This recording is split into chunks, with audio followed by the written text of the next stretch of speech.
Alors, Les particules élémentaires, donc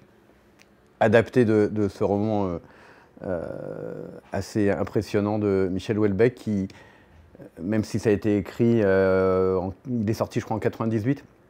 mais il parle de l'état des relations humaines dans une société assez désincarnée et comment le manque d'amour, le manque d'affection et le fait que ces deux demi-frères, Michel et Bruno, aient été complètement privés de tout ça, donc d'amour et d'affection, à quel point ça les a brisés et ça les a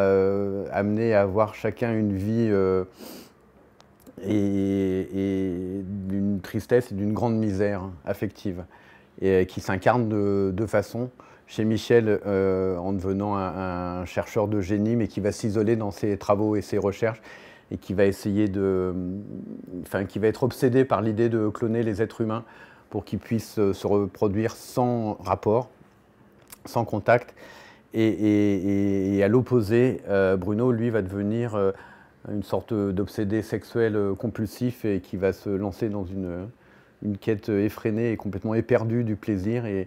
qui le conduira d'une certaine façon à sa perte, tout comme Michel. Ce qui me touche dans ce livre, c'est que je trouve qu'il y a encore beaucoup de choses qui sont d'actualité et qu'il arrive à écrire, Houellebecq, des choses qui sont assez sidérantes parce que complètement visionnaires et qui tout d'un coup en quelques phrases ou en quelques pages peuvent brasser toute l'étendue des rapports humains. Et en même temps, il arrive à raconter ça avec une forme d'humour et de distance par moments assez stupéfiante. Et donc moi, ce qu'on essaye de retrouver en faisant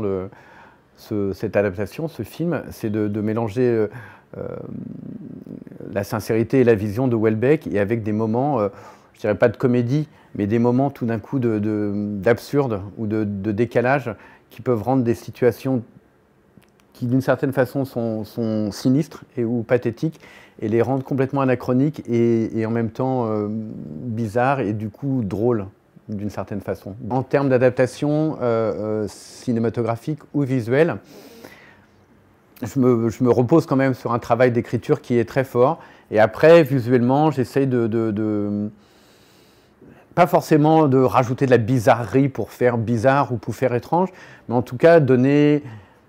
du caractère au plan, être très proche des visages, être dans la tête de ces personnes. Parce que dans la tête de Michel et Bruno, il y a beaucoup de choses qui se passent, ça remue beaucoup, ça s'agite. Pas forcément très joli ce qui s'y passe, mais il y a beaucoup de choses et du coup j'ai envie d'être avec les personnages et du coup peut-être essayer parfois de façon un peu moins conventionnelle quand on filme une scène à deux. En tout cas c'est un film qui, j'ai l'impression, appelle beaucoup de gros plans, beaucoup de présence sur ces personnages, quoi. Tellement ils sont forts et bien écrits.